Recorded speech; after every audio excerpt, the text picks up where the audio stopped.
ও বৌমা, আমার ছেলে আছে তো, আবার স্বামী কি হবে তোমার? আপনার ছেলে তো বাইরে থাকে, সবসময় ঘুমানোর জন্য একটা স্বামী কিনে দিন না মা। ও ব্যাপারি, স্বামী কত করে? কোনটা নেবেন বলুন? এইটা 20,000 আর এইটা 40,000। কেন কেন, দুটোই তো ছেলে, তা 20,000 একটা 40,000 কেন? কারণ এটা অবিবাহিত আর এটা বিবাহিত। বিবাহিত ছেলের দাম বেশি? হ্যাঁ, কারণ অবিবাহিত ছেলেকে সবকিছু শিখিয়ে নিতে হবে, আর বিবাহিত ছেলে সব কাজ জানে, একে কিচ্ছু শেখাতে হবে না। মা আমি এই স্বামীটা নেবো। এই লেডিসটার দাম কত? ওইটা মেয়েও না আর মদ্দাও না, 60,000 টাকা দাম। এইটা নেন, ফসফস করবে কিন্তু কামড়াবে না, আপনার বৌমার কোনো ক্ষতি করবে ঠিক না। আছে দিন। মা আপনি আমাকে কি স্বামী কিনে দিলেন? স্বামী নেবেন স্বামী? ও ব্যাপারি, এদিকে এসো তো।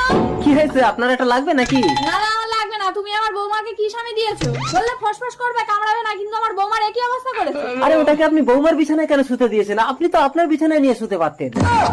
তাহলে তো আমারও এরকম অবস্থা হয়ে যেত। আপনার একটু হতো, কিন্তু আপনার বৌমাটা তো ভালো থাকতো।